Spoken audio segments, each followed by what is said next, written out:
de uma atividade que a gente faz lá na Rede Rio, né, chamada Rodas de Conversa. Então, é um projeto que a intenção é ser feito pelos alunos para os alunos. Né? Então, os temas são escolhidos num processo de votação, de consulta pública, podemos dizer assim, né, que se abre os alunos ali opinarem, né, primeiro fazer a lista dos temas, depois votarem. Então, esse foi um tema que teve bastante procura, né? Ou seja, os alunos estão interessados em saber como é que é, o que quer dizer isso, né? Se é arcabouço fiscal ou teto de gastos 2.0, como você vai querer tratar isso? Há de se discutir aqui, mas é importante destacar que esse projeto continua, esse projeto já está em discussão, uma roda já para ser feita no início do segundo semestre. A gente está fazendo, em média, 2 rodas por semestre, 4 por ano. Né? Então, essa já é a segunda roda desse ano. Né? A primeira foi sobre industrialização, né? Contou com a professora Lia Razenclever, esse ano. Né? O projeto começou, essa é a terceira roda, começou no segundo semestre do ano passado, com a Juliane Funa aqui fazendo uma palestra sobre a economia política do petróleo, né? As gerações, né, que envolveram ali o auge, o declínio e possivelmente agora a retomada, né? Então, via naquele momento ali uma afirmação disso, né? Porque estava no processo de repensar, né, uma eleição e tudo, mas agora já pode, pelo que está se visualizando ali com a nova gestão da Petrobras, possivelmente uma retomada de toda essa economia do petróleo, uma perspectiva desenvolvimentista. Mas, de qualquer forma, na questão fiscal, talvez as expectativas não sejam tamanhas de tanta renovação assim, pelo menos acredito que o Daniel aqui vai apresentar uma visão crítica ao arcabouço, né? Dado o debate econômico, né, já tem muito mais avançado do que a capacidade da classe política e de todo o processo ali de formação da política pública do governo federal conseguir admitir e receber. Sabemos nós que todos sabem desse debate. Né? Então, não é nenhuma surpresa, não é nenhuma, tem que levar o Daniel lá para conversar com alguém, não. Ele já conversou com todas essas pessoas, então é um debate por mais do que já quente, podemos dizer assim, e vivo. Né? Mas, como tudo na vida, né, o colega aqui, Rodrigues, que é aqui da casa, né, sempre lembra, né, que tudo há uma economia política. Né? Então, não é só teoria, né? A gente tem que lembrar sempre os alunos, né? Não é só um debate de razão, de ideias, né? É um debate de interesses, é um debate de configuração de grupos, de acúmulo de poder, de buscar uma ideia ou outra, aí sim ser legitimada. Né? Então, acho que também o Daniel vai colocar nesse paradigma, né? Que não é uma questão de criticar ou não a dificuldade, né, racional de quem está ali admitir e querer colocar essas coisas para frente. Tem muita gente boa ali, né? Inclusive conhecidos nossos. Né? Só que nem sempre estar no governo é fazer o que a gente tem capacidade de executar ou, né, ou poder levar as últimas consequências. Bem, sem mais delongas, né? Então agradeço ao Daniel pela presença, né? E passo para ele. Gente, lembrando, é um formato de roda de conversa, né? Então o mais importante é a participação de todos, tá? Não é uma coisa de ficar apenas o Daniel falando, as pessoas acanhadas, é muito mais para ficar numa dinâmica de, claro, vai fazer uma provocação inicial, mas que haja essa troca e muita conversa entre a gente, tá? Então fiquem totalmente à vontade, que esse é o principal objetivo, de realmente haver uma conversa, um diálogo, tá? Então o formato, apesar de a gente estar numa estrutura aqui ainda de uma sala de aula convencional, né? Que é de quase um palco, né? E uma plateia, né? A ideia seria até naquele formato até mais oval, que aquilo permite, né? Pela formação dessas cadeiras, né?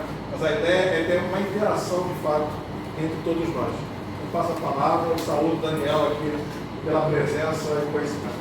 É essa mesmo, gente. Eu acho que o que eu vou fazer aqui é tentar dar uma sacudida, né, na percepção de vocês sobre macroeconomia, sobre finanças públicas, E aí a gente partir para o debate. Eu quero que vocês tragam meio os questionamentos para a gente abordar aqui. Eu imagino que vai ficar um monte de questão, né, incômoda, depois do que a gente vai falar aqui.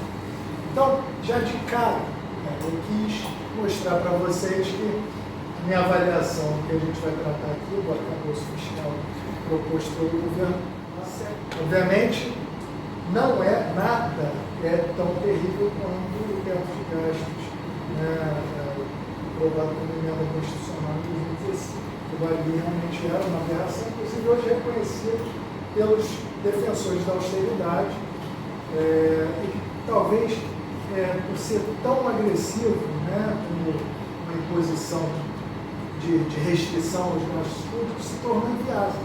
Né, porque, de fato, a gestão macroeconômica se tornou disfuncional. Né, nós não teríamos sobrevivido à pandemia se tivéssemos respeitado quaisquer das regras fiscais que existiam naquele momento.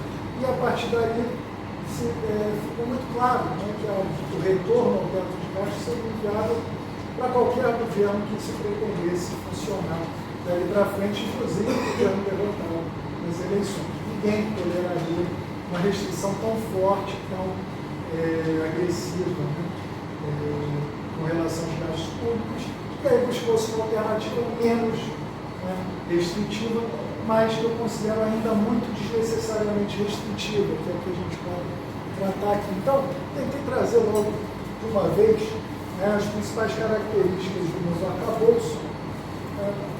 Ele é um novo teto, tá? É um novo teto que não é absoluto, é um novo teto que oferece ali alguma possibilidade de crescimento dos gastos primários dentro, né,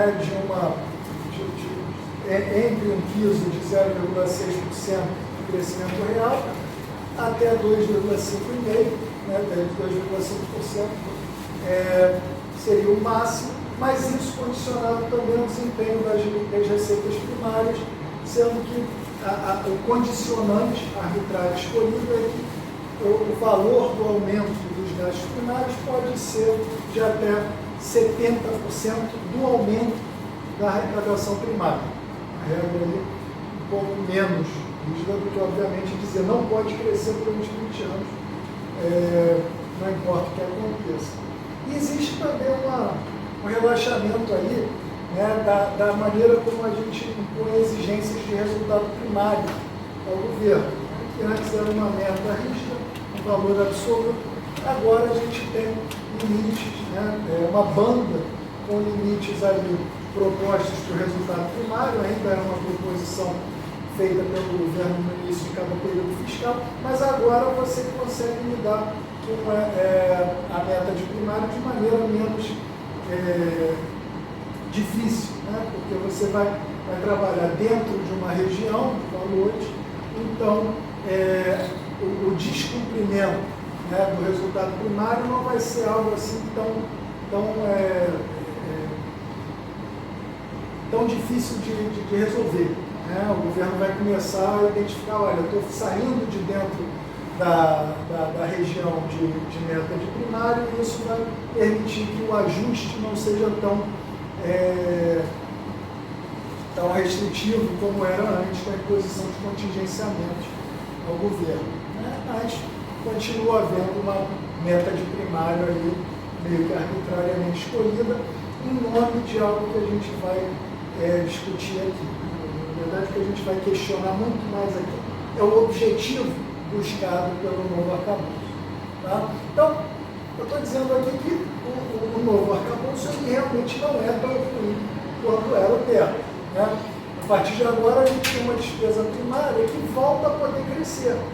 Existe ali uma possibilidade de crescimento até com situação de desempenho ruim da arrecadação, que é o condicionante para o crescimento do gasto primário. Porque, percebam, ainda existe a garantia de que pelo menos o 0,6% vai ser o crescimento do gasto primário. Né? Então, mesmo que haja contração da renda, da economia e, portanto, da arrecadação, esse crescimento do gasto primário se mantém. O estabelecimento, como eu falei, da meta de primário diminui os contingenciamentos, porque agora fica mais fácil cumprir uma meta que não é mais um valor só, mas é é uma banda para ser atingida. E os parâmetros não são absolutos, mas eles podem ser revistos. Né? Então, por exemplo, os compromissos com resultado primário podem ser revistos, inclusive aqueles parâmetros de 0,6 a 2,5 podem, em princípio, ser revistos por governos diferentes, né? O que é bem melhor do que a posição de que o teto é absoluto durante 20 anos, 10 revistos em 10, né? Mas era realmente uma restrição ao gasto muito mais rígida. Né? E, de fato, acho importante a gente reconhecer aqui que o teto de gastos, como havia antes, ele foi reconhecido como insustentável até pelos defensores mais energéticos, mais frenéticos da austeridade. Não havia mais economista sério, pelo menos, que defendesse aquele tipo de restrição absoluta que se impunha com o teto. Né? Porque ele se mostrou mesmo muito difícil de ser respeitado. Né? A gente viu que o próprio governo, que se dizia comprometido com a austeridade, foi obrigado a produzir diversos furos no teto, não só por conta da pandemia, mas depois também porque percebeu que a sua popularidade dependia de alguma capacidade de ampliar os gastos, mesmo que de maneira eleitoreira. Então, não havia mais clima para se manter aquele teto. No entanto, o novo arcabouço ele não amplia o espaço fiscal para que o governo aumente os seus gastos, principalmente no contexto que a gente está se reconstruindo ainda. Né? Tanto por conta dos efeitos da pandemia, mas também do próprio choque de austeridade que nos colocou numa trajetória de recessão desde 2015.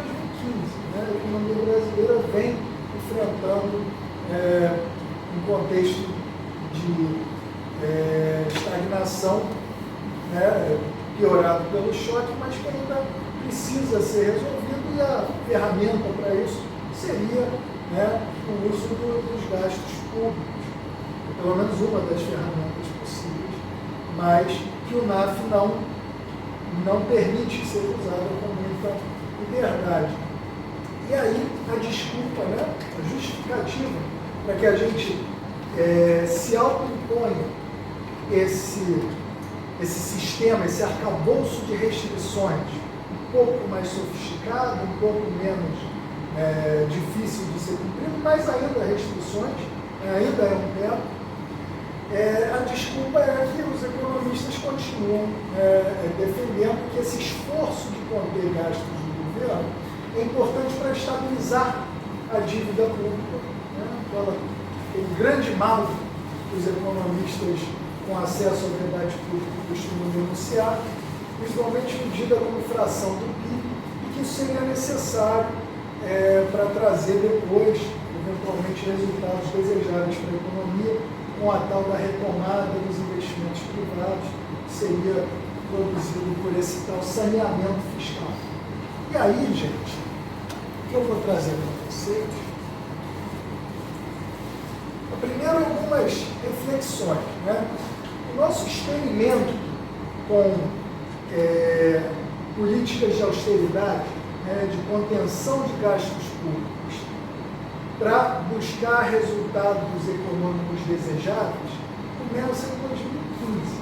E a promessa, desde aquele momento, era: precisamos fazer esse esforço para dar uma injeção de ânimo e criar espaço, oportunidade para reduzir a taxa de juros, para que a economia volte a crescer, mas agora puxada pelo que supostamente é mais sustentável, como investimento privado.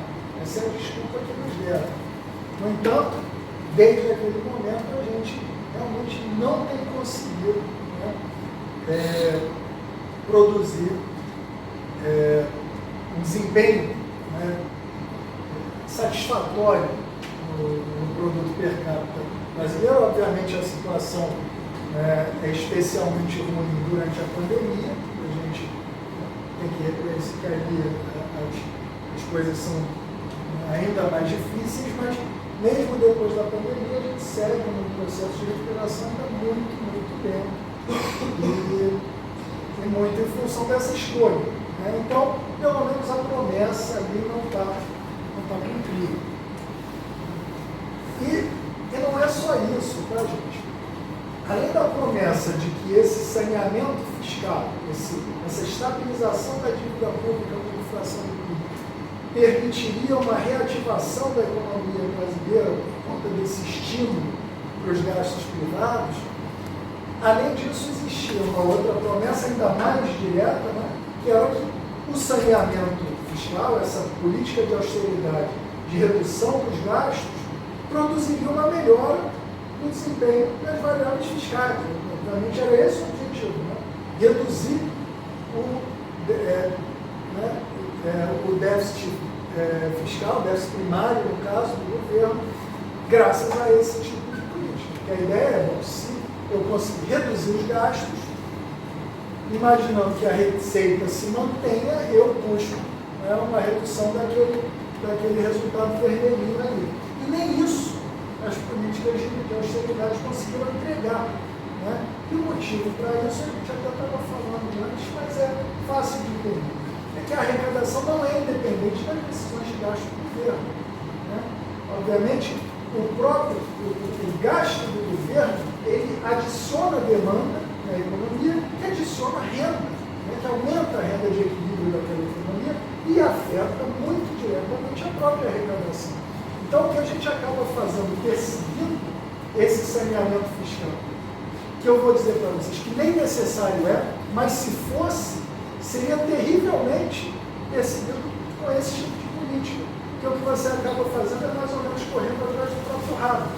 Né? Você tenta morder o rabo, mas aí o teu movimento para morder o rabo fez o rabo se deslocar. Que é o que acontece quando você tenta perseguir um resultado fiscal mais bonitinho, menos vermelho, mais azulzinho, fetiche cromático mesmo. Você persegue isso, mas ao reduzir os gastos, você reduz a arrecadação, aumentando ainda mais o esforço necessário na próxima rodada de busca de saneamento fiscal. É um paradoxo mesmo da poupança pública nesse caso. O governo tenta poupar mais, reduz a sua própria arrecadação e por isso acaba piorando o desempenho da sua poupança. Então, realmente, essa saída, essa proposta, né, de resolver o nosso tal problema fiscal através da imposição de restrições ao gasto do governo, não é boa a solução nem para o problema, suposto problema fiscal, que não existe. E esse é o próximo ponto. Então, resumindo aqui, o que os defensores da austeridade, que consideram o novo arcabouço fiscal uma solução razoável para o problema, né, da crise fiscal que o governo brasileiro supostamente enfrenta, o que eles nos dizem? O diagnóstico que fundamenta o NAF é esse aqui, que existe uma crise fiscal. O governo brasileiro corre risco de esgotamento financeiro, de insolvência. Isso é um risco que precisa ser combatido. A forma de combater é garantir que o gasto não cresça mais rápido do que a arrecadação. Isso seria uma forma de estabilizar de reduzir esse risco, de controlar a trajetória da dívida pública. E é por isso que o governo, então, está nos propondo nada, baseado nesse diagnóstico. E aí, por que é importante, então, controlar a dívida pública? Eles acham que quando a dívida pública, como fração do PIB, está muito elevada, e esse valor de muito elevado ele é estranho, né? Porque já nos ofereceram vários valores como parâmetro de quando a tal dívida pública como fração do PIB está elevada demais. Né? O último deles foi um estudo, não sei se vocês conhecem, mas é um estudo que ficou famoso pela exposição das suas falhas ou fraudes. Tá? Foi um estudo produzido pelo Ken Rogoff e a Carmen Reinhardt. Ficou famosíssimo no pós-crise do subprime, porque alegava que No momento que as dívidas públicas chegam perto de 90% do PIB, isso inevitavelmente faz com que o desempenho das economias se torne pior. As economias, na verdade, encolham ou deixam de crescer. Isso é o que o estudo alegava. E aí um aluno de mestrado da Amherst, estava fazendo um trabalho de econometria, e aí propôs que eu quero replicar esse estudo. Vou fazer. Ele conversou com os professores, eles acharam legal. Não, replica isso, faz exatamente o que eles fizeram, um bom trabalho. E aí ele ligou para os caras, mandou mensagem, um e-mail, pedindo os dados. E eles não mandavam para ele os dados de jeito nenhum. Aí quando mandava incompleto, ele pedia de novo, com um jeitinho, até que ele pressionou, falou com os professores de novo, e eles pressionaram, falaram, olha, a gente vai denunciar que vocês estão escondendo dados. Aí eles mandaram.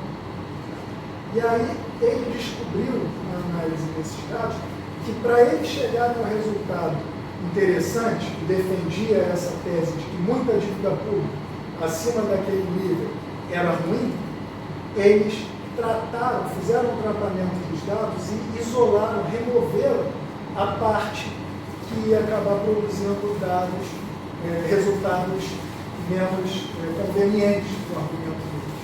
Então ele produz um artigo a partir desses achados e ficou famosíssimo, Tom Handel. E desde então, esse estudo deveria ter se transformado num vexame, né? Não virou. As pessoas continuam citando essa porcaria. Estranho, mas... E não é por falta de alarde, tá? Quando saiu o estudo desse rapaz, ele chegou a ser entrevistado nos principais canais americanos, uma coisa bem grande. Não, mas não adiantou. Ken Rogoff continua sendo tratado como uma referência no debate fiscal, né? O Reinhardt também. Enfim, não deve ter tanto motivo, né? Se não é mérito dos achados, é alguma outra coisa. Tá? Mas os economistas então dizem que quando a dívida está muito grande, o valor eles não definem exatamente o que é esse muito grande, mas no Brasil deve ser. Né? Então, isso representaria dois riscos que eles tratam como parecidos. Risco de calote, que o governo vai ficar sem dinheiro para pagar as suas obrigações financeiras, pagar, né, aos seus credores, os detentores de títulos remunerados de dívida pública, ou ele vai enfrentar uma situação de descontrole inflacionário que para os credores do governo é quase indistinguível, porque eles consideram que o que importa para eles é o valor real das riquezas financeiras que eles detêm, e aí tanto faz se o governo der calote ou se produzir descontrole inflacionário, isso para eles é igualmente inaceitável. E eles não aceitariam, então, seguir financiando um governo que está se endividando demais. Essa é a desculpa. Tá? E esse risco de calote ou descontrole inflacionário estaria também refletido nas taxas de juros.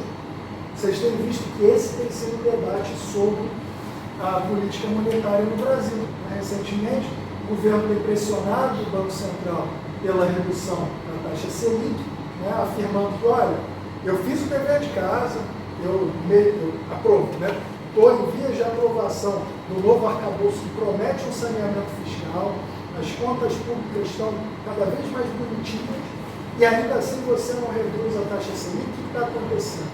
E aí o Banco Central segue falando, não, mas é que eu não confio tanto. O mercado, na verdade, está me sinalizando que não está confiando tanto assim no teu compromisso com o saneamento fiscal. E fica esse jogo. Né? Ambos os diagnósticos ali são de que a taxa de juros refletiria algum risco fiscal. A diferença é que o governo diz que esse suposto risco fiscal não está tão grande assim, e o Banco Central tenta convencer que está. Os dois são errados. E a gente pode provar, olhando para a maneira como o Banco Central agiu em momentos passados, com situações fiscais muito supostamente piores. Tá? Mas é um debate que domina aí o espaço. Então, para a gente tentar representar o nosso dilema aqui, em termos de economês, sei que vocês gostam, o Bruno avisou, todo mundo aqui gosta de uma equaçãozinha, gosta de economês. Basicamente, qual é o nosso desafio? Uma economia, né, pressionada para baixo, reprimida, né, pelo menos de acordo com o nosso entendimento de demanda puxando os resultados, né, um entendimento keynesiano de como funciona uma economia monetária, pode estar sendo puxada para baixo por algum desses gastos que a gente não controla. Né? Então, principalmente, né, autonomamente, o investimento pode estar caindo por algum motivo, as exportações podem estar caindo ou não estarem crescendo o suficiente, e isso também acabaria puxando o consumo. Então, seriam esses gastos que a gente não controla que estariam puxando para baixo a nossa economia ou impedindo a nossa economia de crescer o suficiente. Qual é o nosso desafio? Tentar fazer alguma coisa aumentar para que a economia volte a crescer satisfatoriamente. E aí, qual é a solução que estão apresentando para a gente? Vamos cortar os gastos ou impedir que eles cresçam muito, tá? Reduzir então essa pressão pelos gastos, mas por quê? Porque isso é necessário para estimular o investimento privado. Porque aí eu vou dar mais confiança para os agentes investirem, que eles vão ter menos medo de que o governo ou vai quebrar, ou vai produzir um descontrole inflacionário, ou vai ter que cobrar muito imposto no futuro. Né? Então, vamos reduzir para tentar dar um empurrão. Aliás, tem um termo que a gente já usava desde muito tempo para descrever essa tese, é o que a gente chama de fada da confiança. Você tira a demanda pública, mas aí você dá uma ativada nessa confiança privada para a economia crescer por aí. Qual é o problema? Primeiro, que é muito difícil dar esse empurrão numa economia deprimida, tirando o gasto público, porque por mais que os empresários se digam felizes com esse tal saneamento fiscal que o governo se comprometeu a fazer, eles precisam vender para investir. Precisam enxergar que tem demanda para que eles consigam vender não só o que eles já vendem, mas a capacidade que eles estão buscando ampliar, que é o que o investimento faz. Então não adianta. Aliás, a gente tentou isso na pandemia. A gente tentou usar, né, taxa de juros para estimular o investimento privado, e os empresários falaram que não dá para investir, não estou conseguindo vender nada nem hoje. Como é que eu vou investir em capacidade nisso? Né? Então esse é o primeiro momento. Mas tem um segundo problema, tá? A gente não vai conseguir entrar muito nisso, mas é que mesmo que dê certo, e pode dar, talvez agora a gente tenha um elemento disso, esse boom de confiança, né, no investimento privado, na retomada do uso de capacidade. A economia brasileira, de certa forma, tem dado suspiros recentemente. Mas, mesmo que isso dê certo, isso nos coloca numa dinâmica financeira inevitavelmente insustentável. Porque uma economia puxada só pelo investimento privado é uma economia cada vez mais frágil do ponto de vista financeiro. Tá? E isso acaba produzindo o que a gente experimentou em 2008 e 2029. E sempre que a gente teve esse empurrão, né, de expansão pelo gasto privado, alimentado pelo endividamento privado, esse sim é muito perigoso, a gente acabou chegando em situações de sustentabilidade. Então, mesmo que dê errado, é preocupante, mesmo que dê certo, é preocupante. O que a gente poderia fazer ao invés disso? Mesma ideia, quero compensar, né, esse desempenho insuficiente dos gastos privados. O que eu posso fazer? Gastar mais. Ou, diretamente, o governo aumentando os seus gastos com obras públicas, com ampliação dos bens e serviços públicos para a sociedade, ou ele pode transferir renda para a população, fazer os gastos. Isso também é algo que já funcionou muito bem no passado. Né? Qual é o problema disso? Bom, aí são medos que aparecem. Existe esse medo, né, no discurso dominante que diz que se o governo fizer isso, vai quebrar ou vai gerar esse descontrole inflacionário inevitável. E aí, a gente tem que estar atento às lições do passado recente. A gente já tentou um choque de austeridade no passado.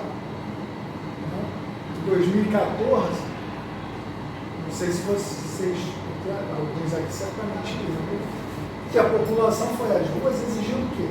Mais investimentos. Primeiro em transporte, mas também depois em educação, porque era para ficar. Tudo era padrão FIFA, né? A gente queria padrão FIFA. Para ter padrão FIFA, tinha que gastar mais. Então a população estava dizendo claramente que quer bens e serviços públicos de qualidade. Eu não sei de onde o governo tirou dali que a exigência era quer um ajuste fiscal maior do que já aconteceu na história desse país. Porque foi como o governo reagiu, produzindo o maior choque de austeridade na nossa história. Foi em 2015, ao mesmo tempo que as exportações estavam caindo. Na verdade, vinham crescendo, pararam de crescer e o governo vai e coloca em cima disso uma redução dos gastos primários. Então, é inevitável um desempenho muito fraco da economia na minha opinião, que acabou se transformando num problema político. Aí a gente tem que conversar um pouco mais com cientistas políticos, mas eu acho que pelo menos um pouco esse desempenho econômico muito ruim explica o enfraquecimento do governo no momento em que os ataques vão de todos os lados. Vocês concordam? Mas é um pouco a minha leitura. Por outro lado, a pandemia, que foi um desastre horroroso, que deixou todos nós traumatizados, mas ensinou pelo menos uma coisa, que o governo brasileiro nunca teve restrição financeira para fazer os seus gastos. É engraçado, porque as pessoas já esqueceram isso. Mas quando a pandemia se tornou uma crise inevitável para todos nós, a única coisa que a gente precisou fazer para o governo lidar com os gastos da pandemia foi o quê? Suspender as leis que limitavam o gasto do governo. O governo praticou um déficit primário que chegou a quase 750 bilhões de reais. Isso é inimaginável era inimaginável até então. Aliás, o governo estava dizendo, até aquele momento, estava quebrado. Inclusive, era justificativa para a grande reforma administrativa que estava sendo proposta até o início da pandemia. E aí, bastou o choque de realidade da pandemia e o governo perceber que se não fizesse alguma coisa ia cair, ia ficar insustentável, porque até o maior defensor da austeridade, o ministro Guedes, naquele momento, admitiu, não, eu dou um jeito, eu vou fazer o dinheiro aparecer. Não vou explicar para ninguém, mas apareceu. Só que a gente precisa explicar de onde apareceu, porque senão a gente continua errando. Então, aqui, a notícia da época, eu tirei hoje, o governo federal, o governo central tem déficit primário de 743 bilhões. Imagina, as pessoas já reclamavam de 100 bilhões de déficit primário. Chegou a ser. E aí a gente precisa responder, gente? De onde veio essa grana toda? Se a gente confiar no entendimento convencional sobre finanças públicas, aquilo que você tem lido coisas diferentes, o convencional é isso aqui. O dinheiro para pagar pelos gastos públicos ou vem dos impostos, mas como a gente está falando de um déficit primário, não tem como vir dos impostos. Então vem de onde? Empréstimos junto ao setor não governamental. Só que, gente, lembra o que estava acontecendo com as empresas e com os bancos no início da pandemia? Ninguém tinha dinheiro para emprestar essa grana toda para o governo. Pelo contrário, os bancos no início da pandemia fizeram o quê? Pediram ajuda ao governo. Então, como é que foram eles que compraram o título público para o governo financiar os seus gastos? Não tem como. Tá? Aí chegaram alguns economistas, e começaram a ter ideias mirabolantes. Dizer, não, agora a gente talvez, então, nesse momento, só nesse momento, especialmente agora, mas nunca mais, o governo possa recorrer à emissão monetária, à monetização da dívida pública, que seria uma ferramenta totalmente nova que só serviria agora para o governo lidar com a pandemia. Ou algum outro mecanismo de financiamento, falaram em usar saldos livres na conta do Banco Central, inventaram um monte de coisa, como se a gente começasse a procurar dinheiro debaixo do colchão para tentar lidar com uma crise que apareceu. Vender divisas. Né? Então, um monte de ideia esquisita apareceu. Financiamento direto do Banco Central para o Tesouro. Né? O que acabou aqui, provando para vocês, né? Então, como na verdade não tinha como dinheiro vir do setor privado. Olha só os bancos estavam pedindo 1,2 trilhão em recursos do Banco Central. E aqui o Meirelles, admitindo que só naquela situação, Henrique Meirelles, né, a gente poderia imprimir dinheiro.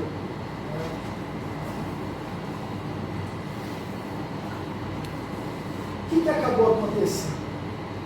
O governo não precisou fazer nada diferente. Absolutamente nada.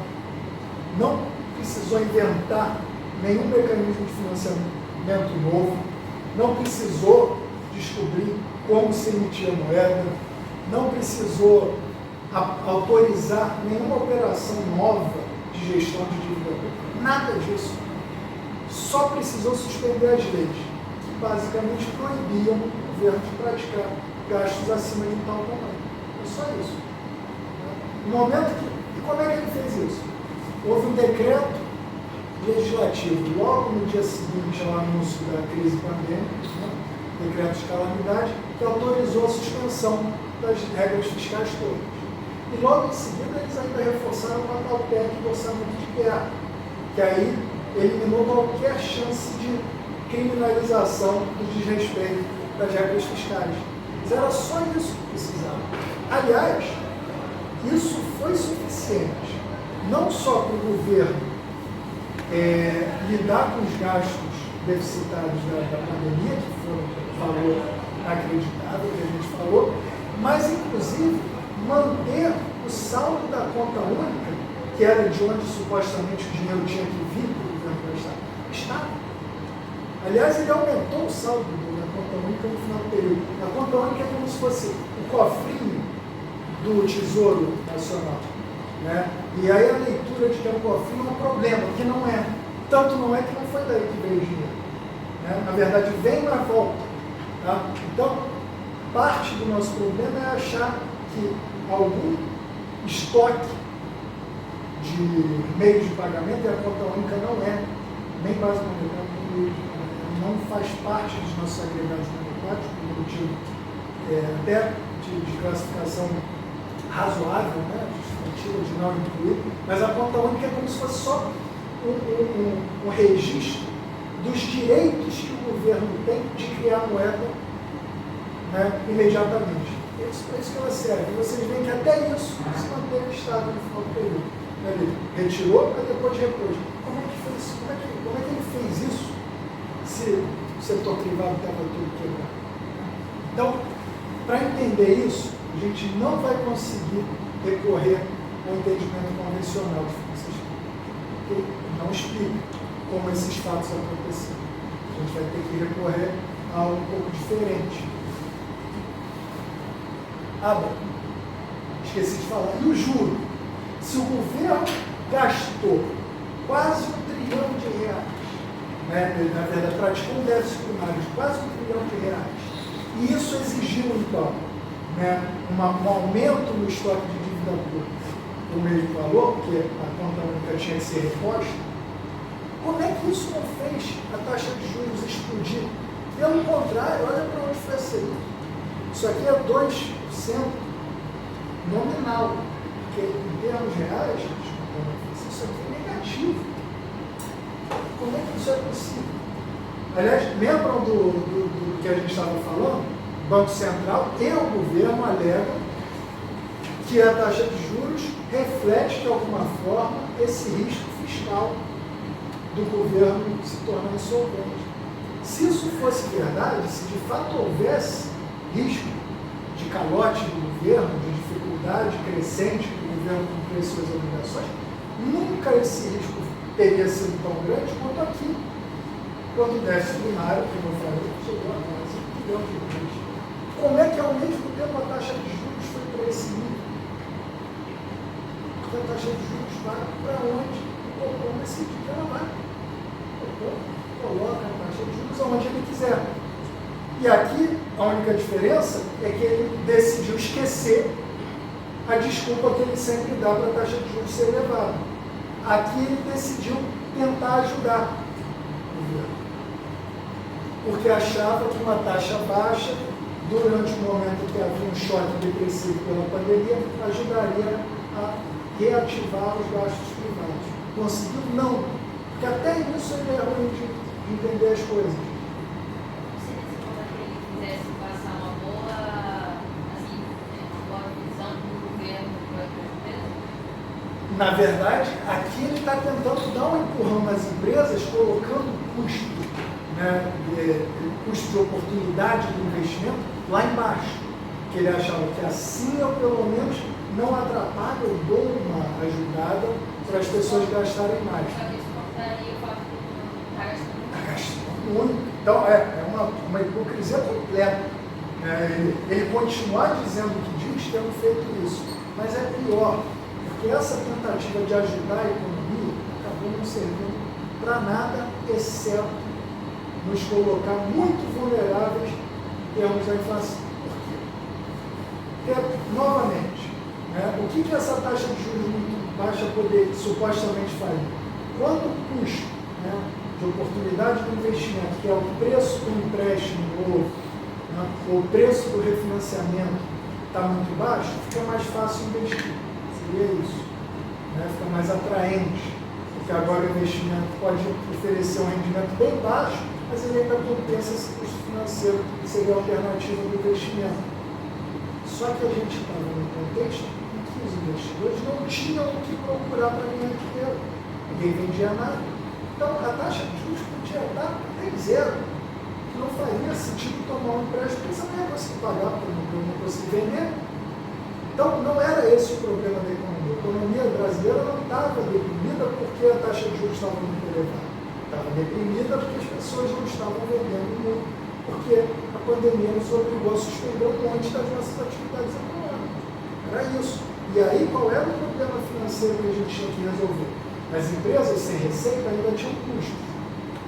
Precisavam dar um jeito de continuar pagando seus custos para não quebrar. Então, elas iam buscar refinanciamento das suas dívidas. Então, falar, dá para adiar a cobrança aí da minha dívida? Que eu não estou tendo receita. Só que os bancos sabiam que as empresas estavam sem receita. E também não iam, pela bondade, a vontade de ajudar as empresas na pandemia não ia ser suficiente e não existe. Para que os bancos falassem, não, tudo bem, você não está vendendo, eu vou refinanciar isso aí, eu empresto o que você está me devendo para você me pagar depois. O que os bancos fizeram?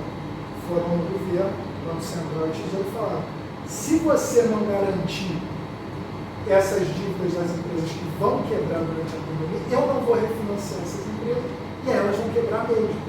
Foi essa operação que garantiu que não houvesse uma quebradeira generalizada.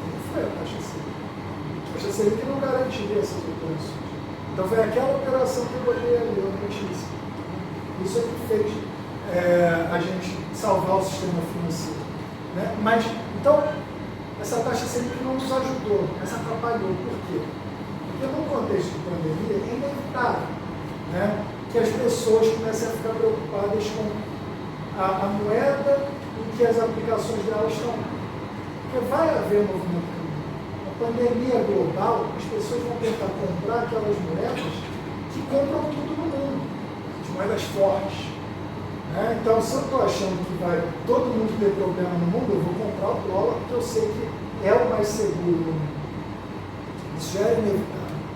E essa fuga de capital, pessoas vendendo aplicações em real para comprar aplicações em outras moedas mais fortes, já faria com que a gente enfrentasse uma desvalorização que tem impacto nos nossos preços, porque a gente importa muito. Então, isso já era ruim. Só que o que você pode fazer para tentar frear um pouco isso? Dizer, olha, você vai perder porque a gente tem uma desvalorização, provavelmente vai haver desvalorização cambial, mas você vai ganhar mais em juros do que nos outros lugares. Então, nesse contexto, é importante que a gente não reduzisse o juro tanto quanto os outros, só para manter esse nível de diferença para as pessoas não fugirem do real. Não só a gente não fez isso, mas o Banco Central jogou o juro para baixo de todos os outros. Aí foi inevitável. Todo mundo foi para aplicações em outras moedas, até os exportadores recebiam as suas receitas em dólar e não internalizavam, não compravam reais para pagar os seus custos. Por quê? Porque era mais barato financiar os custos em real tomando empréstimo para manter as aplicações na moeda que ia se valorizar em relação ao real. Então, isso é um tipo de choque cambial que é horroroso, principalmente quando a gente já tem um choque inflacionário que é o lado dos custos aumentando na pandemia. Essa prática aqui foi terrível como controle de inflação. E é o banqueiro central que ganhou o prêmio de melhor banqueiro central das Américas. Isso aí é meio explicado. Mas então, juro não explodiu, não precisava explodir por causa do aumento dos gastos públicos, e na verdade foi até para muito mais baixo do que deveria. Essa desculpa de que o juro reflete risco fiscal, não vem que não cola. Tá? E aí, vamos agora entender por que eu estou dizendo que esse perigo de calote estatal, quando o governo gasta demais, não é um perigo com o qual a gente precisa se preocupar. A gente tem que entender que o governo brasileiro ele já é criador de moeda. Isso não é novidade. Meirelles não estava propondo algo que não acontecia. Isso já acontece. E, aliás, isso não é nem teoria monetária moderna. Isso é definição contábil. Tá? Quando o governo brasileiro faz um pagamento, por exemplo, paga o meu salário, sou funcionário público federal, o governo faz o pagamento do meu salário, ele, na verdade, está criando moeda para eu receber. Não está tirando de outro lugar. Como é que isso acontece? É porque ele debita aquela tal conta única que eu falei para vocês aqui, só que essa conta não é moeda. Não é nem base monetária. Porque ela não afeta os preços importantes para a gente. Não afeta a taxa de juros, nem preço de bens e serviços. A gente não conta nos agregados monetários a conta do governo. Então, quando ele gasta, como é que ele faz o pagamento para mim? Vocês sabem? Primeiro, ele vai debitar essa quantia dele que ele tem no Banco Central para acreditar a conta do meu banco, no caso do Banco do Brasil, também no Banco Central. Então, ele tira do saldinho dele e aumenta do Banco do Brasil o valor do meu salário. Tá? Ainda não recebi nada. Quem recebeu foi o Banco do Brasil. O que ele recebeu? Reservas bancárias, que são o dinheiro dos bancos para pagar os outros bancos e para pagar o governo. É a mesma coisa que esse dinheiro aqui, só que ele só é operacionalizado digitalmente, porque os bancos não gostam de usar. Seria muito chato eles ainda ficarem mandando pacote de moeda um para o outro. Aí só aperta lá aquele botãozinho, hoje o Pix está tudo integrado, e aí os saldos dos bancos no Banco Central são transferidos. É assim que o Banco do Brasil recebe para mim. Aí, como o Banco do Brasil recebeu reservas nos seus ativos, ele agora vai criar a moeda com a qual eu vou receber. Como? Os bancos comerciais também criam uma moeda bancária, que é o saldo em conta corrente.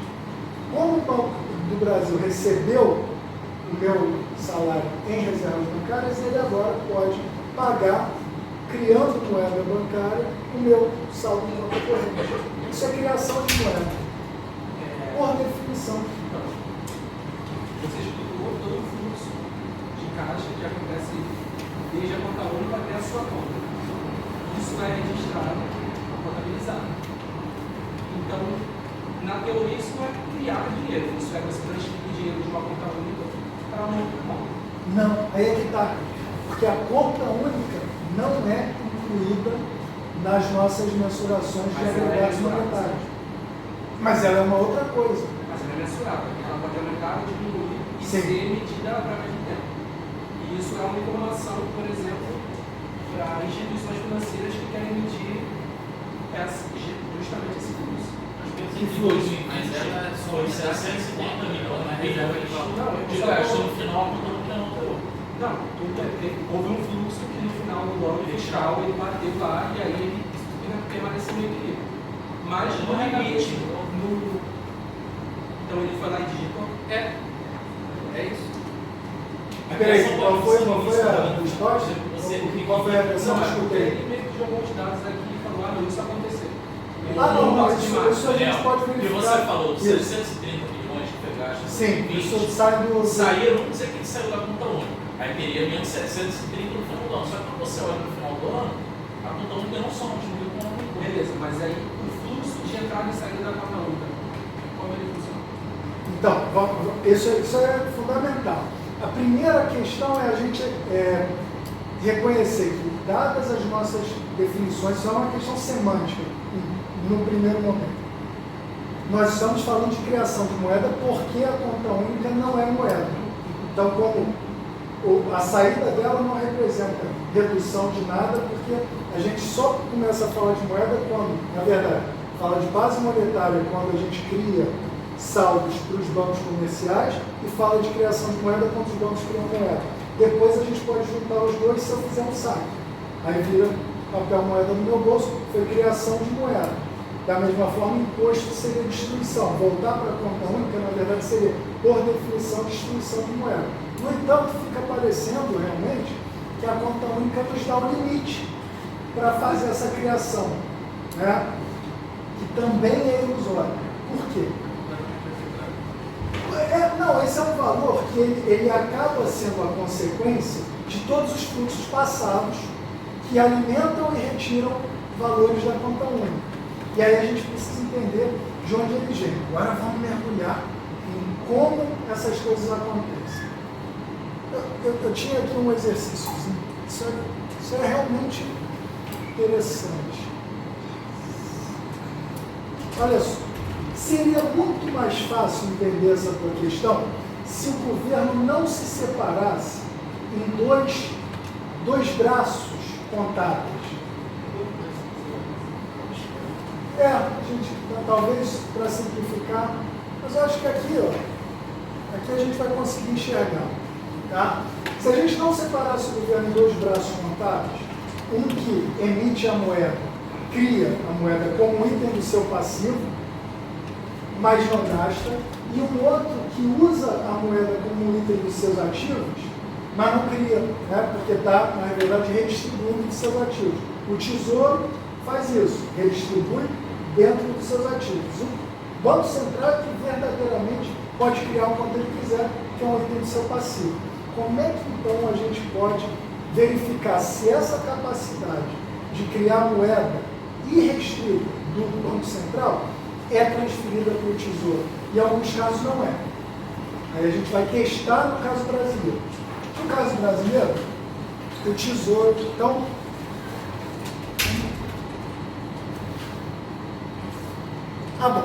bom, vamos só fazer esse exercício que me ajuda a depois complexificar. Tá? Então, se a gente tivesse uma coisa só, o imperador, fosse o imperador do Brasil, eu junto tudo no meu balanço patrimonial. Não me separei de Tesouro, Banco Central, isso só atrapalha. Eu teria meus passivos, que no caso são tudo que vocês usam como instrumento financeiro estatal, incluindo a moeda. E aí cabe um parênteses aqui, isso aqui já vai abrir para a gente debater o que é isso aqui. Isso aqui é um título público. Isso aqui, na verdade, é a diferença entre o papel e a coisa que o papel está representando. Porque esse papel é um contrato. Igual a gente escreveu um contrato de papel, imprimir, assinar. Está aqui um contrato. Esse contrato representa o quê? Uma dívida estatal que nós usamos para fazer todos os pagamentos da nossa economia. Por que a gente aceita isso? A gente até vai entrar, talvez, nesse debate de por que a gente aceita essa maluquice de usar uma dívida estatal para fazer todos os pagamentos comprando coisas úteis. Isso aqui é só uma dívida definida nominalmente, mas é valiosa para a gente. Explicar o porquê disso, a gente vai deixar de lado. Mas a gente aceita uma dívida definida puramente nominalmente pelo Estado como meio de pagamento. Que seria isso aqui, o papel moeda do poder público é uma dívida estatal. Assim como as reservas dos bancos, que são o equivalente disso aqui, mas agora para as instituições financeiras que fazem intermediação financeira para a gente. Títulos que pagam juro, a gente separou aqui em curto prazo e longo prazo, só porque isso tem alguma importância na análise seguinte, mas são dívidas que pagam juros. A diferença entre a moeda e esses títulos aqui é só o fato de que essas pagam juros e essas aqui não pagam juros, mas podem ser usadas imediatamente para fazer pagamento. Essa aqui não, você tem que vender para fazer um pagamento. Essa é a diferença. É como se fosse conta de poupança e conta corrente no mesmo banco. Uma paga juros, antigamente você tinha que fazer a transferência, agora nem isso. Você, na verdade é automático, você faz um débito direto na sua poupança e isso vai se transformar na transferência da sua conta corrente, que é a transferência da poupança para a conta corrente automática. É muito parecido, é indistinguível, só quem paga juros e outro não. Tá? E aí nós temos bancos e você e eu.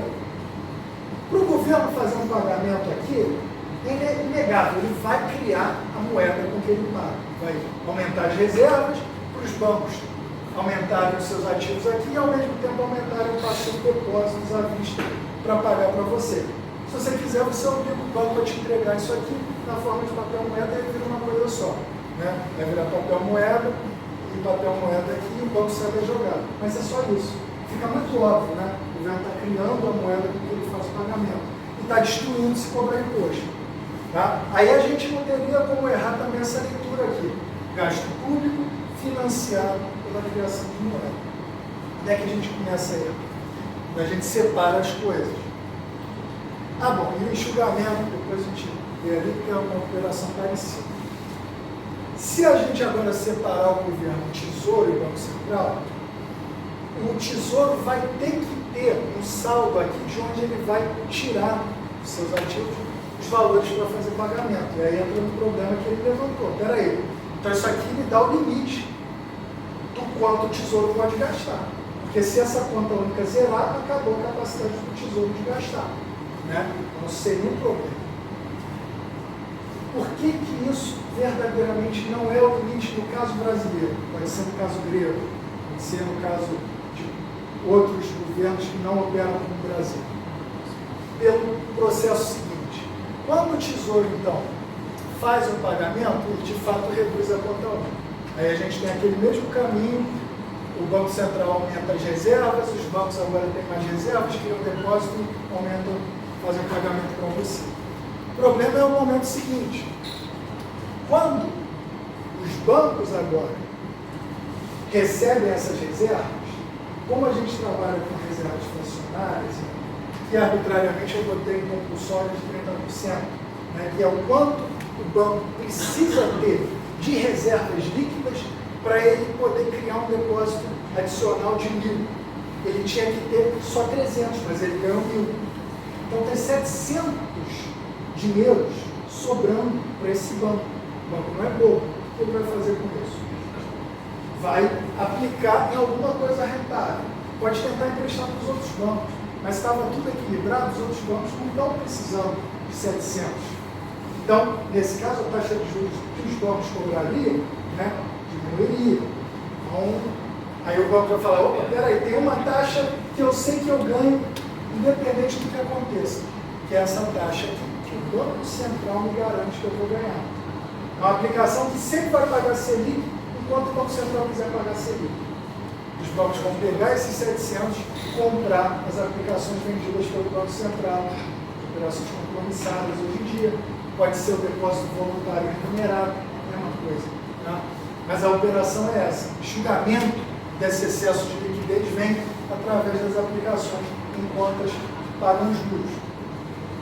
Só que o Tesouro, olha só, as reservas já foram transformadas em dívida que paga juros. Já não tem reserva mais sobrando. Mas o Tesouro continua precisando de dinheiro para repor aqui. De onde ele vai tirar? O imposto não nos serve aqui porque a gente está falando de gasto deficitário. Então vamos para a situação seguinte. Da mesma forma que o Banco Central se compromete a pagar a Selic em qualquer aplicação que os bancos queiram comprar, quando tem reserva sobrando, ele não deixa a Selic cair, porque tem reserva sobrando, ele tem que fazer igualzinho quando tem reserva faltando. Tá? Porque é o mesmo compromisso, manter a Selic.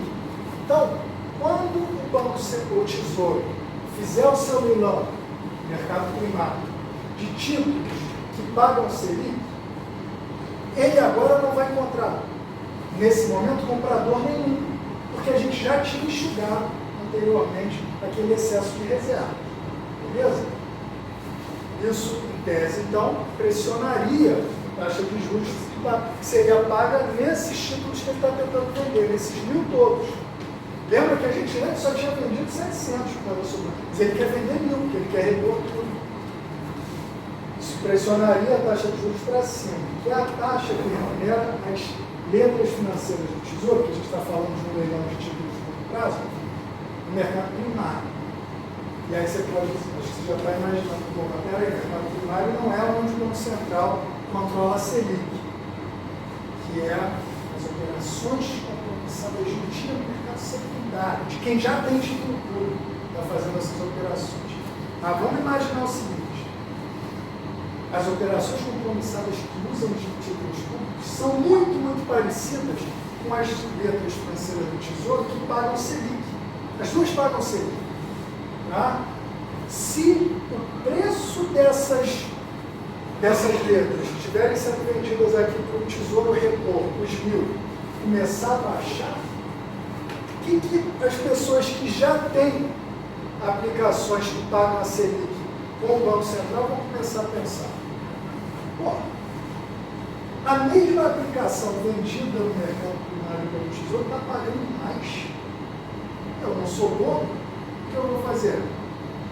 Vender as minhas aplicações que só pagam Selic no mercado secundário para comprar essas aqui, ou para comprar de quem pode comprar aqui, dos livros. Vai fazer isso. E aí, nesse caso, o Banco Central é obrigado a fazer o quê? Comprar todas essas aplicações que agora vão estar sobrando aqui, porque as pessoas querem comprar daqui.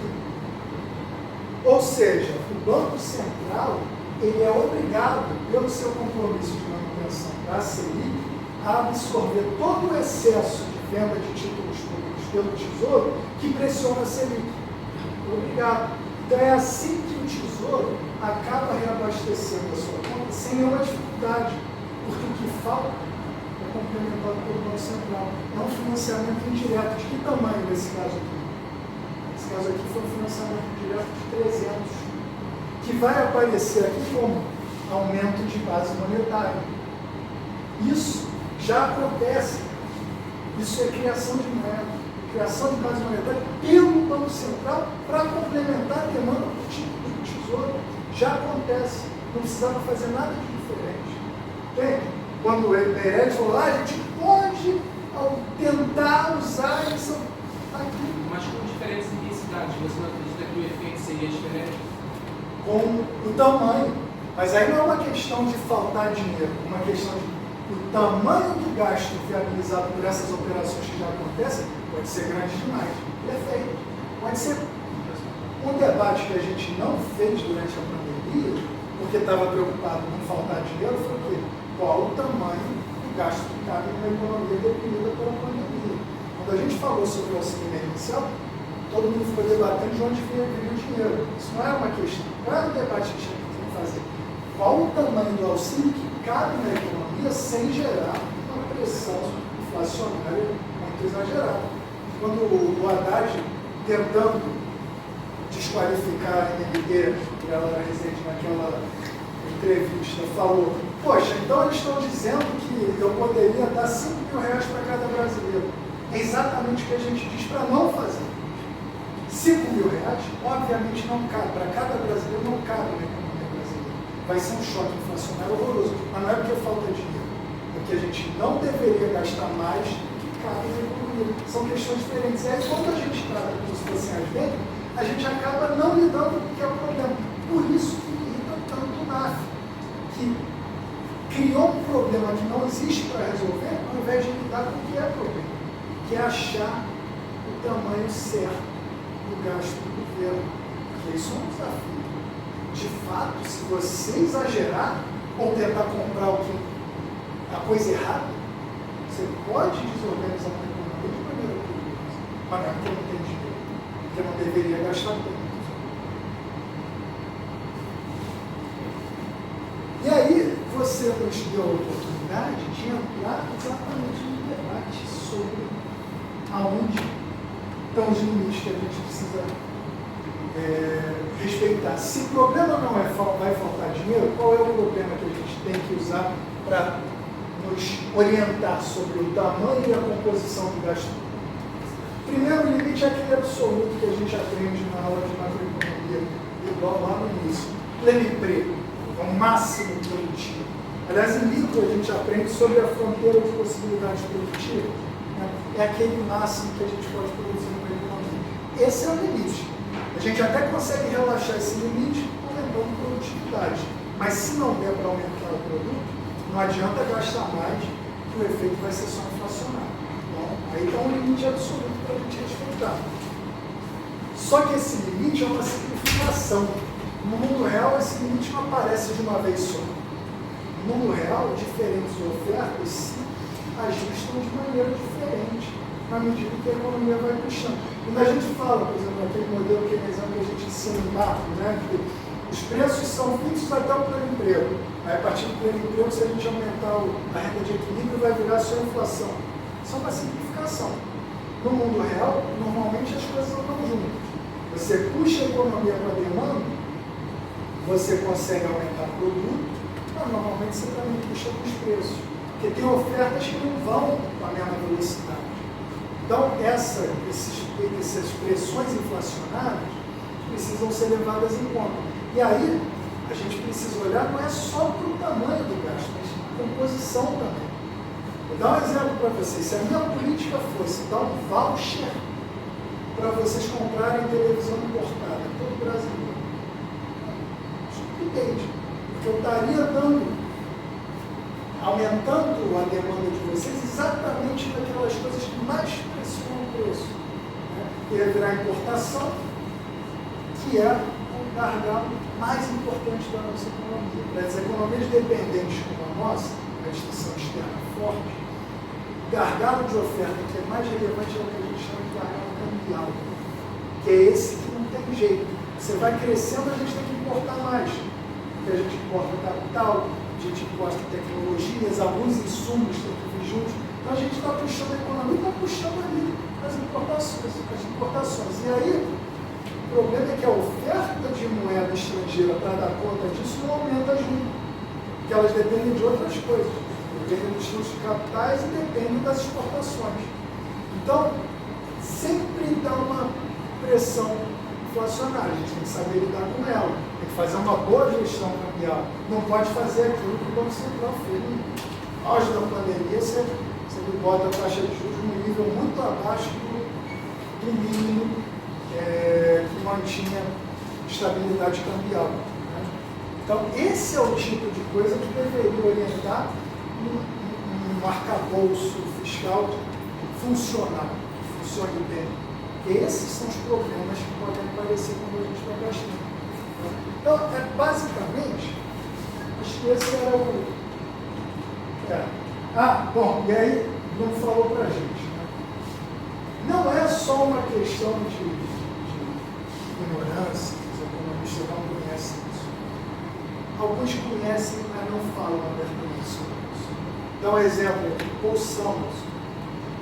Até o final da vida, escondendo essa certeza de que a restrição orçamentária que a gente descreveu era uma superstição. E aí ele, no final da vida, resolveu falar a verdade e foi muito franco sobre o porquê essa mentira era importante. O que ele disse? Olha, a gente sabe que essa coisa de achar que tem que equilibrar o orçamento público num período rígido, tipo um ano, qualquer que seja, é uma superstição. Mas eu ainda acho que ela é útil. Por quê? Porque é a melhor ferramenta de disciplina para um governo. Fingir que o dinheiro vai acabar. Porque aí o governo, de fato, então não posso gastar, não posso quebrar o governo. Então esse mito também ajuda o governo a enfrentar pressões por mais gasto. Porque as pessoas vão dizer, queremos as escolas, queremos... Aí você fala, adoraria, é igual o pai. Aí a gente até pode fazer uma analogia, normalmente é ruim, né? Mas analogia de atualiza, mas essa não é a função. O pai não diz para o filho, olha, eu adoraria aumentar a tua mesada, mas o problema é que eu não tenho mais dinheiro. Né? Então serve de desculpa para isso, mas ele está admitindo que é só uma desculpa. Tá? E não encontra uma forma melhor. Eu acho que lei é lei. A gente poderia ter uma lei que não deixe o gasto ultrapassar o limite inflacionário. Ao invés de dizer que vai quebrar, diz, não, se estiver gerando pressão inflacionária, a gente. Mas enfim, parece que a gente é incapaz.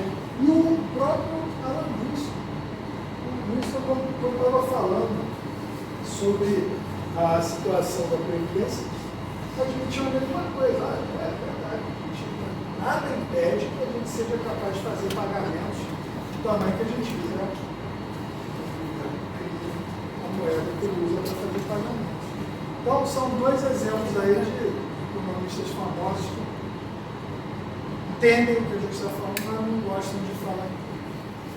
E aí, por isso, acho que agora debate até quando a gente tem tempo para ver. Se vocês quiserem. Eu não tenho horário, a pessoa vai. Então, eu que já com uma dúvida pré-programada. Visto que o teto que a gente tinha antes, ele era uma política fiscal. E ela era pró-cíclica para baixo dela. Certo? O novo arcabouço, existe a possibilidade disso não acontecer.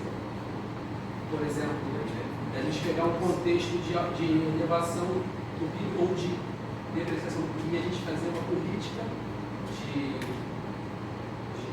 aumento do PIB, uma política fiscal, política fiscal expansionista, há essa possibilidade? É que o parâmetro hoje, né, e aí lembra que a gente poderia rever, eventualmente vai poder rever aqueles dois parâmetros de 0,6 a 2,5. O 0,6 deveria cumprir esse papel de, no limite, se a gente estiver sofrendo um choque excessivo muito forte, eu vou aumentar o gasto público de qualquer maneira. O problema é que 0,6 é muito pequeno perto do tamanho do choque contra 2,5, né, como a economia madura. Então, esse 2,5 representaria mesmo esse teto desejável acima do qual a gente imagina que a economia não aguente crescer mais. O que é estranho, porque 2,5 é bem menor do que a taxa de crescimento dos gastos primários em todos os anos anteriores. Até o Bolsonaro, graças à pandemia e gastos para tentar não sofrer derrota eleitoral, mas naqueles momentos, e inclusive o próprio Temer, se a gente incluir nas suas injeções de demanda coisas que não aparecem na métrica fiscal, também fez injeções muito maiores, porque a mágica do Michel Temer foi que, mesmo com o teto de gastos, ele descobriu uma maneira de dar um estímulo de demanda numa economia que estava deprimida, sem que isso configurasse gasto público, que foi a liberação dos saldos nativos do FGTS, que não é um gasto governamental, é uma liberação de uma poupança que era forçada, pode ser usada pelas pessoas, mas que eu leio assim, como a grande solução que ele encontrou para não se inviabilizar politicamente. Vocês lembram que foi um momento difícil logo depois dos vítimas, várias ameaças de crise política que foram, de certa forma, reduzidas quando a economia pareceu reagir. E foi graças a esse empurrão. É um empurrão que é meio que um tudo ou nada, mas ele tinha um horizonte de 2 anos. O problema do FGTS é que você só usa uma vez. Depois que o saldo foi usado, não tem mais aquele valor para liberar. Mas aí já tinha sabido. Então, eu acho que esse é um problema, é muito pouco. Agora, uma continuação, só para encerrar as perguntas. Quais variáveis, então, a gente deveria, por exemplo, estar de olho para que essa situação melhorasse, por exemplo? Arrecadação, você quer aí? Mas calma, eu deixei de fazer uma questão. Para que a gente, mesmo com o NAF, tenha uma economia em expansão, o primeiro elemento surpreendente é que parece mesmo que há uma melhora nos ânimos empresariais. O primeiro trimestre sugere que há algum tipo de animação aí no novo governo. O problema disso é aquele limite financeiro que sempre acaba aparecendo. Um outro empurrão que pode ser dado nesse contexto, porque se você tem já alguma recuperação, você começa a ter motivo para aproveitar oportunidades de crédito barato. E aí ferramentas de estímulo pelo lado monetário, como o BNDES, podem ser úteis. Se você tiver uma estratégia agressiva de empréstimos estratégicos mesmo, achando os setores que mais nos ajudam a crescer, isso pode substituir. A própria ideia de privatização generalizada, de parcerias público-privadas, podem dar um ânimo. Essas mágicas de inovação de crédito, como por exemplo, coisas perigosas, como a liberação da possibilidade de utilização de imóveis família como garantias de empréstimo executável. Isso pode reduzir aí o custo de crédito para as pessoas e criar um problema que só vai aparecer quando as primeiras pessoas se tornarem endividadas e ficarem sem casa, mas aí não é mais problema do ANAD, se for ele já é presidente. Então, isso pode ajudar. E há outras iniciativas nesse sentido, de ajudar os bancos a terem essas práticas predatórias mais fáceis e mais baratas para o consumidor. Para o indivíduo, o cara acha que é uma ótima, como aquele consignado que apareceu baratinho, que permite que eu comprometa 90% da minha renda. Fala, opa, pagando baratinho, mas você está comprometendo 90% da renda, isso não vai ser sustentável para você. Você vai se calacrar, mas vamos lá. Achei que consegue controlar. Então o indivíduo sempre vai defender isso, as pessoas vão bater palma para essas iniciativas. Mas para o agregado, porque no agregado sempre vai ter, sei lá, uma inadimplência de 5% desses empréstimos que agora usam as casas, os imóveis, família, como garantia. 5% então de inadimplência vai ser 5% dessa população perdendo suas casas e as casas das suas famílias. Qual o problemão que eu estou criando? Se você permitir que as pessoas usem previdências para garantir empréstimo, beleza, a pessoa acha, opa, agora o empréstimo baratinho, mas vai ser, o percentual de inadimplência vai virar velhinho sem nada para se manter. Problema no futuro. Mas pode dar uma injeção. E principalmente exportação. Que pode ser a salvação da como já foi no passado. Ou se a China resolver dar um. Resolver dar uma. E aí o professor de vocês está lá para dar uma ajuda. Ver se a gente cria oportunidades de negócio com os BRICS, por exemplo. Se a China desacelera com o NAF, aí vai ser perigosíssimo, porque a leitura que eu faço é que o risco político de um fracasso econômico é inaceitável, insuportável. Gente, rapidinho, eu esqueci de pedir para o pessoal assinar. Então, depois, por favor, não esqueça de assinar a lista, mas agora também a gente tem que confirmar.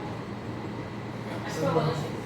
Só para lembrar que na verdade foi chamada, né? Mas para a gente manter o contato, avisar vocês as próximas iniciativas. Então, se vocês estão gostando, quiserem mais vezes, ser informados, então, é uma forma de manter o contato.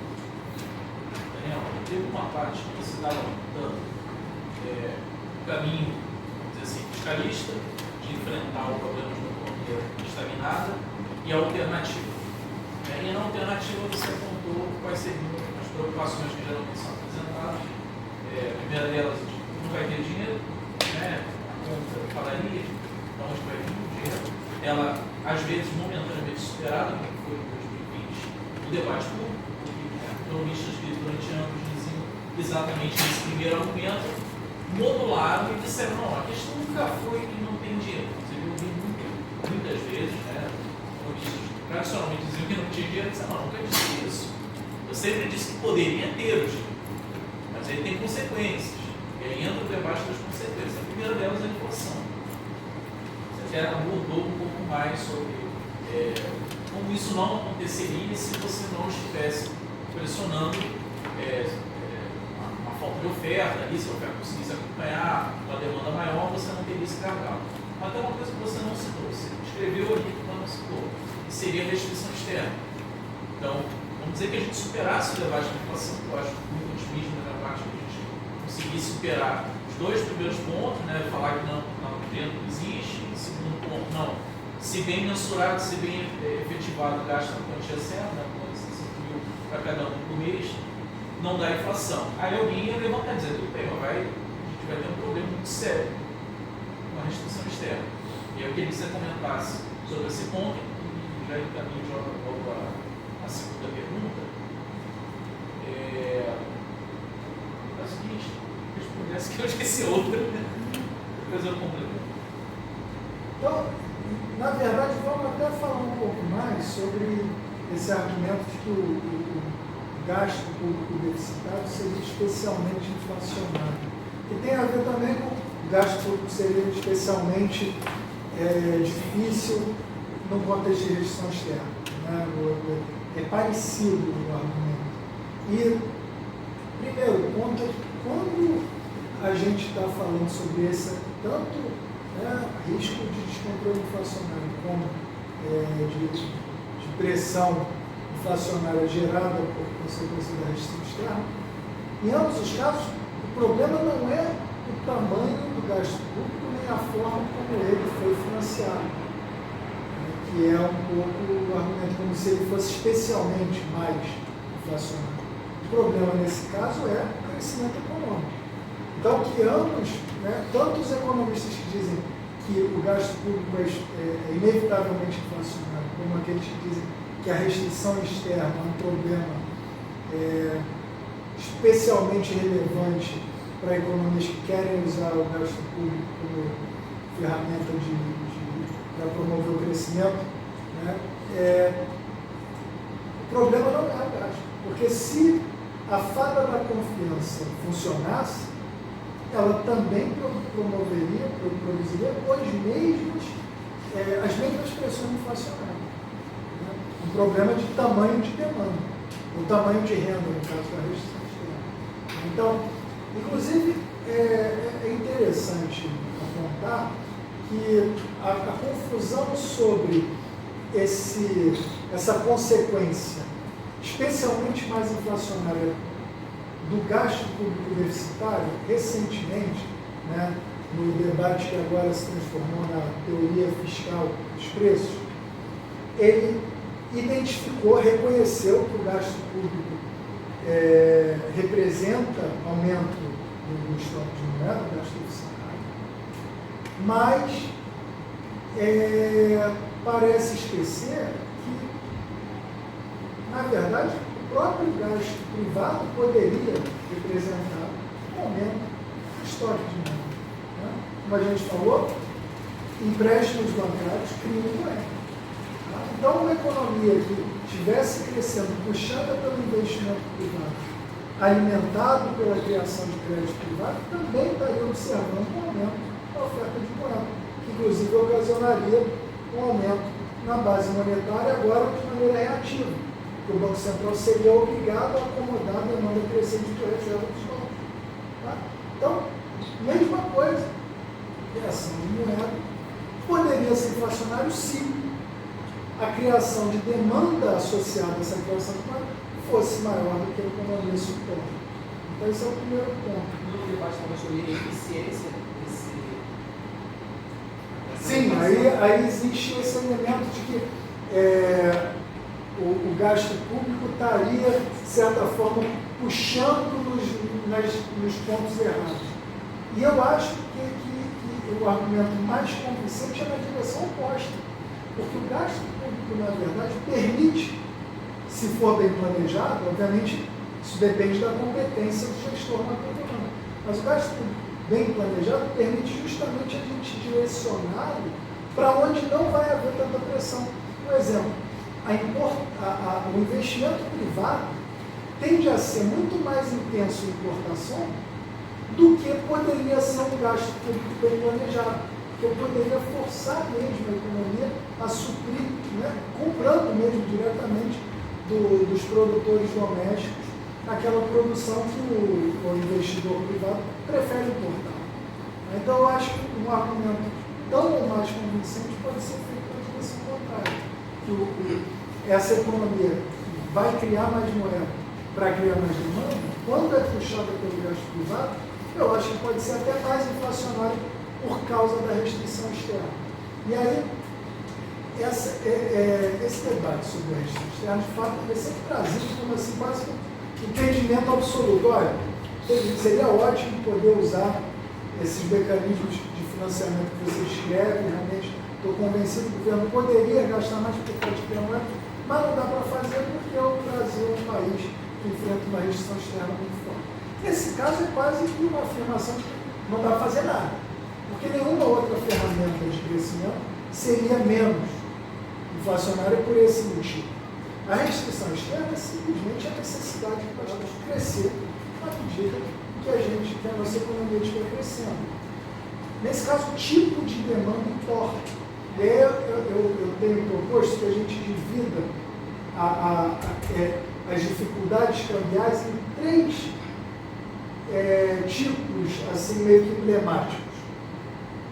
O primeiro é uma restrição frouxa, em que a demanda é por artigos facilmente substituídos ou cuja elasticidade de preço da demanda é muito grande. Então, qualquer aumento no preço, por conta dessa pressão cambial, vai fazer com que a gente desista de comprar artigos de luxo, por exemplo. Não é um problema tão grande que a gente importe mais artigos de luxo quando a economia está crescendo, porque eles são rapidamente substituídos e deixam de pressionar o câmbio se o câmbio aumentar muito. E aí você não exacerba essa pressão cambial. Coisas mais essenciais, né, ou artigos insubstituíveis domesticamente e muito importantes para manter a economia crescendo já são mais difíceis. Por exemplo, no caso brasileiro, é uma dependência de bens de capital, tecnologias e insumos tecnicamente intensivos, tecnologicamente intensivos. Esse tipo de demanda é difícil de resolver, mas também não é o fim do mundo. O que significa isso? Que a gente vai ter alguma pressão inflacionária enquanto estiver crescendo. É melhor não crescer? Acho que não. Né? É melhor parar de criar produto domesticamente porque eu vou ter alguma pressão inflacionária? Acho que não. É uma pressão que a gente pode tentar reduzir, mas ela é inevitável e a forma de reduzi-la é substituir eventualmente essas coisas que a gente importa tanto. Muito mais difícil é uma economia que importa coisas básicas, né? Comida, água potável, energia. Se eu não tiver de onde tirar energia, eu tenho que sempre importar? Realmente, é muito difícil, né? Que é o caso de algumas economias. Poderia não ser tanto nosso. A gente, aliás, vocês fizeram um evento que discutiram a sabotagem da nossa capacidade do investimento no aumento da nossa capacidade de produção de energia, né, por conta da maneira como a gente passou a gerir a Petrobras, principalmente depois do PIB.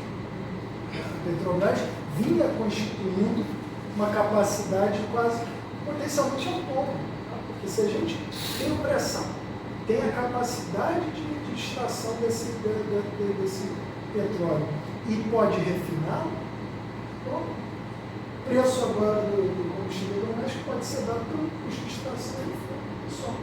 Posso não mais ter que importar a inflação por conta do câmbio e do preço do barril internacional. Mas hoje não dá para fazer isso porque a gente continua importando o petróleo refinado, né, o combustível e o petróleo refinado. Então, esse é um problema que poderia ter sido reduzido, mas não foi. Mas ainda não é, acho que, o fim do mundo. É pior quando realmente são coisas muito básicas. A economia que não consegue dar conta da sua segurança alimentar sozinha, precisa importar, essa está numa situação muito mais precária. Tá? Uma economia que não consegue produzir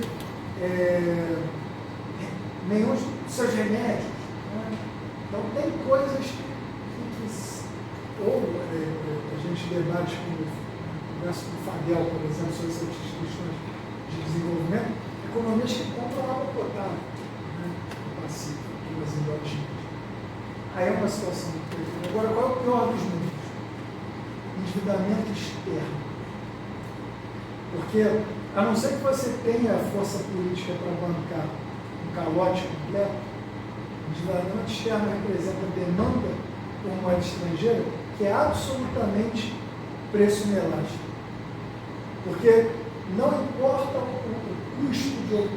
custo na moeda doméstica da moeda estrangeira, você vai ser obrigado a fazer um pagamento definido naquela moeda estrangeira. Se você deve 100 bilhões de dólares para os seus credores, não sei que você consiga renegociar isso, você vai ter que pagar 100 bilhões de dólares para os credores. Não importa quanto isso custa na sua moeda doméstica.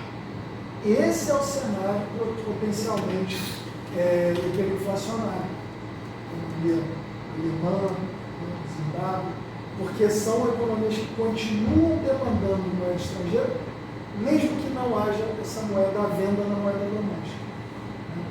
E é a situação de economias endividadas externamente. E aí, não importa tanto se essa dívida é pública ou privada. Né? Porque o devedor privado também vai tentar comprar moeda estrangeira, independente do seu preço, até o momento em que ele quebra. Ele vai tentar evitar essa insolvência. Então, essa pressão cambial é a pior de todas, porque ela não desaparece, independente do tamanho do choque cambial que ela produz. E por isso que essas economias endividadas no estrangeiro, quando sofrem choques de fuga de capital muito grandes, isso se exacerba de maneira explosiva. Porque você não tem mais dólares para dar conta das obrigações em dólar, mas precisa comprar. E aí tenta comprar com moeda doméstica. Isso cria um processo que não tem fim.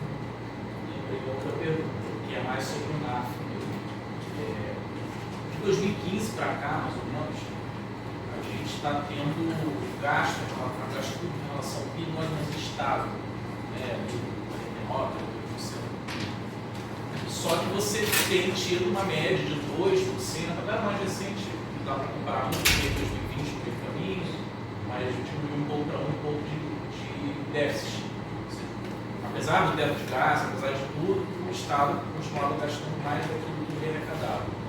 Ia tendo um déficit, embora o percentual em relação ao PIB o gasto mantivesse, provavelmente o PIB estava diminuindo, você estava arrecadando menos. Agora imagine que eu sou um empresário, sou um investidor e olho para o NAF agora e ele está me dizendo o seguinte: eu vou inverter essa balança, vou passar a gastar menos do que eu vou arrecadar, então eu vou estar tirando aí, né, o agregado monetário, que eu vinha colocando nos últimos anos, agora eu vou passar a tirar, e ao mesmo tempo, o meu aumento esse 0,6 de aumento de gasto, ele vai ficar contido, até porque a projeção de variação do PIB no ano que vem é 1,5%. Você coloca 0,7%, você vai dar 1%, mais ou menos. Então, o meu aumento não vai ser de gasto nenhuma maravilha, vai ser por volta de 1%. Eu, como investidor, ou se eu fosse um empresário, eu ficaria muito preocupado. O Estado está tirando, agregado monetário disponível, seria a renda disponível, e ao mesmo tempo ele está prometendo um aumento de gasto muito pequeno. Eu não ficaria tendente a não investir nesse momento, a dar uma segurada? Não, deveria, e isso é um pouco do mistério, né? Ou até uma comprovação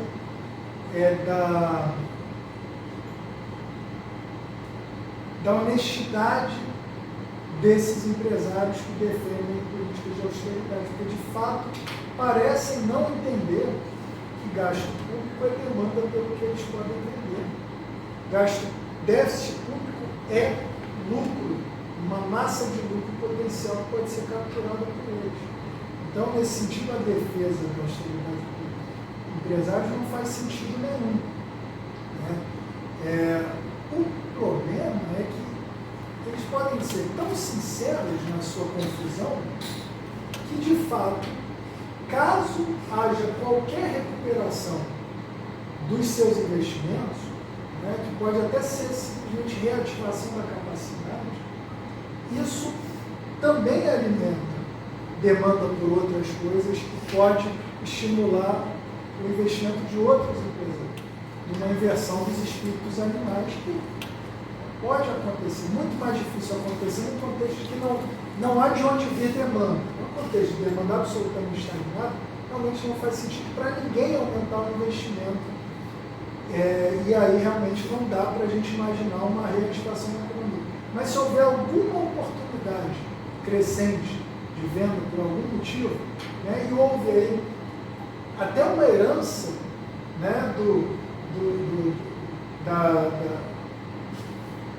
dessa generosidade desesperada do governo anterior, né, dando um empurrão final para tentar não perder a eleição, que deixou aí, né, um empurrão econômico que pode reverberar um pouco em mais investimentos, em mais gastos privados, que aí podem alimentar alguma coisa. Então, essa confusão, ela, de fato, é uma confusão, né?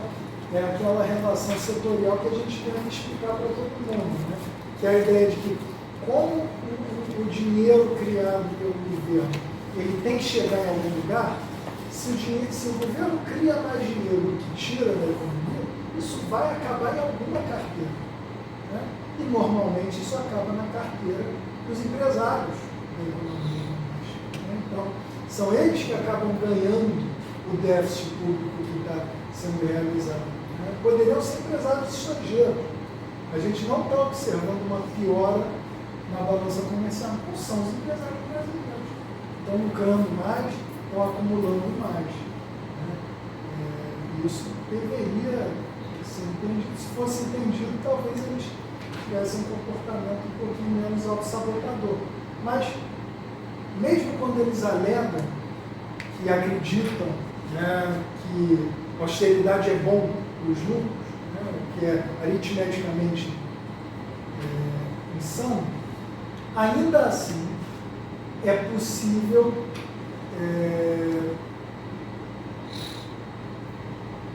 utilizar o comportamento muito fundamentalmente, não vou nem chamar de racional, vou chamar de razoável desses empresários,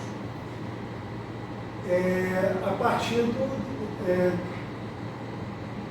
com a gestão fiscal. O que eu quero dizer com isso? Não importa o quanto eles aleguem que não vão investir se o governo não fizer um saneamento fiscal. Se o governo praticar gastos deficitários, criem mais demanda para os empresários produzirem, eles vão investir.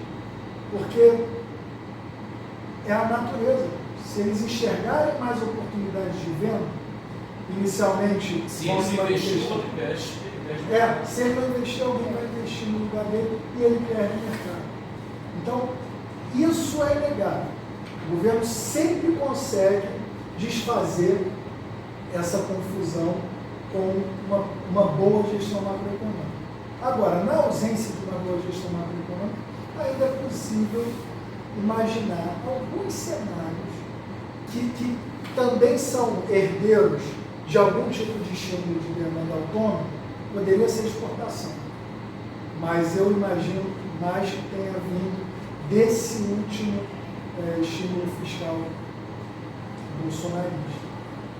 E isso pode estar reverberando agora, combinado aí com esse ânimo novo, né, com instituições menos loucas. Pode estar acontecendo. Mas não é algo que possa ser usado para produzir, né, para garantir a saúde da nossa economia. Muito pontual, é mais sorte do que qualquer coisa. E aí, pessoal, mais alguém? Fechamos?